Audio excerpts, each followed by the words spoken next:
बड़े बड़े नेता पार्टी ज्वाइन करते हैं, लेकिन आज मैं व्यक्तिगत रूप से अवध ओझा जी की ज्वाइनिंग को लेकर बहुत उत्साहित हूं।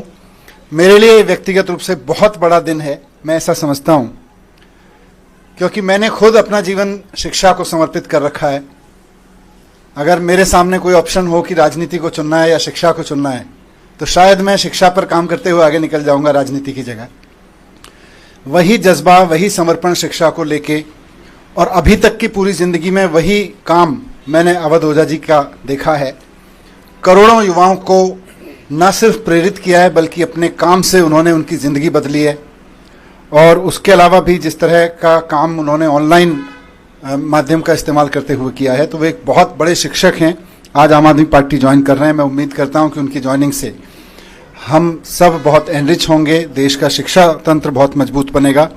मैं माननीय अरविंद केजरीवाल जी, हमारे नेता और राष्ट्रीय कन्वीनर, से अनुरोध करता हूं कि श्री अवध ओझा जी को फॉर्मल ज्वाइनिंग करा के पार्टी में उनका स्वागत करें।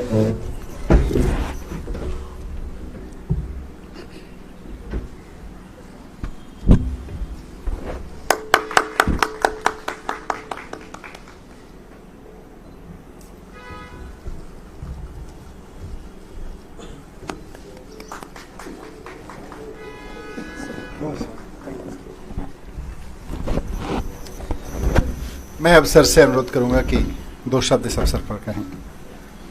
अवध ओझा जी। जय हिंद फ्रेंड्स।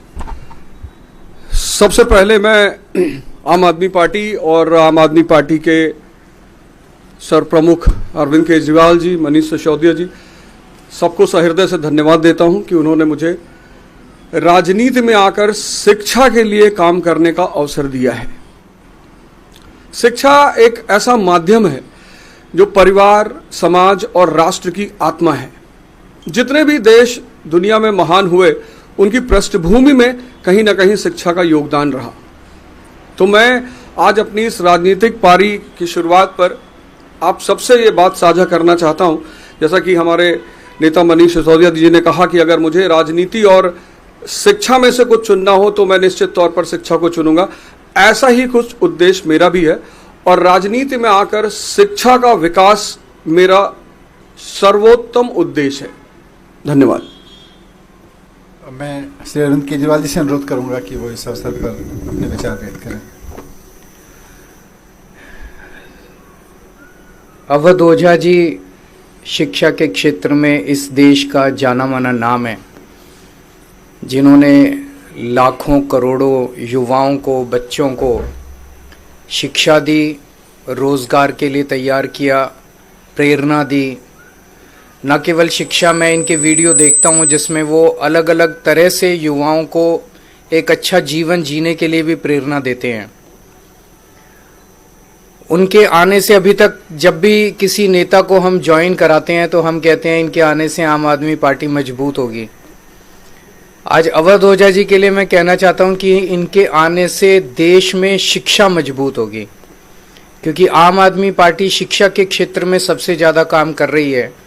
और आम आदमी पार्टी के ज़रिए जब ये शिक्षा में काम करेंगे तो देश की शिक्षा मजबूत होगी। और राष्ट्र निर्माण में शिक्षा का सबसे बड़ा महत्व है, तो राष्ट्र निर्माण मजबूत होगा। एक तरह से हमारी कोशिश ये रहती है कि जिन क्षेत्रों में आम आदमी पार्टी, जो आइडियोलॉजी हमारी है, भ्रष्टाचार निरोधक, शिक्षा, स्वास्थ्य, इन क्षेत्रों में जो भी अच्छे लोग हैं जो काम कर रहे हैं, उनको राजनीति में लाया जाए, ताकि राजनीति में आके वो अपना और ज़्यादा योगदान दे सकें। राजनीति में आने से पहले हम लोग भी एनजीओ में काम करते थे, मैं, मनीष जी, और एनजीओ में रहते रहते हमें लगने लगा कि एनजीओ के ज़रिए राजनीति के बाहर एक लिमिटेड तरीके से काम कर सकते हैं, इतना ही काम कर सकते हैं।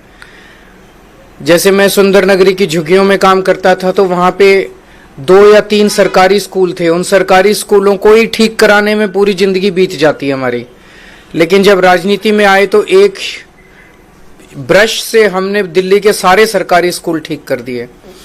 तो अवध ओझा जी अब जब राजनीति में आए हैं तो वो शिक्षा के क्षेत्र में, रोजगार के क्षेत्र में खासकर एक बहुत अहम भूमिका निभाने वाले हैं, जिससे दिल्ली को और देश को बहुत फायदा होगा। तो मैं तहे दिल से अवध ओझा जी का पार्टी में स्वागत करता हूं।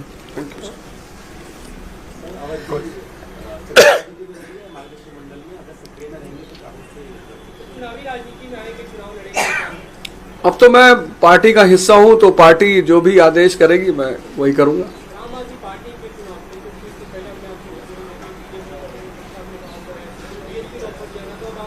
आपने आम आदमी पार्टी की जो शिक्षा का विकास धारा है, सिर्फ उसमें एक आध पॉइंट अगर आप देख ले कि 97% रिजल्ट है 12th का गवर्नमेंट स्कूल का। एक साल में तो 99% आया था। एक साल में 99%। 2015 में सिर्फ 15 लड़कों ने, गवर्नमेंट स्कूल के लड़कों ने IIT-JEE मेंस क्वालिफाई किया था। इस बार 783। और मेरा यही कहना है, मैं तो हमेशा ये नारा देता हूं कि शिक्षा शेरनी का दूध है, जो पिएगा वो दहाड़ेगा। और डॉक्टर सर्वपल्ली राधाकृष्णन जी कहते थे कि 2 क्षेत्रों में देश के अच्छे दिमागों को आगे बढ़ना चाहिए, एक शिक्षा और एक राजनीति।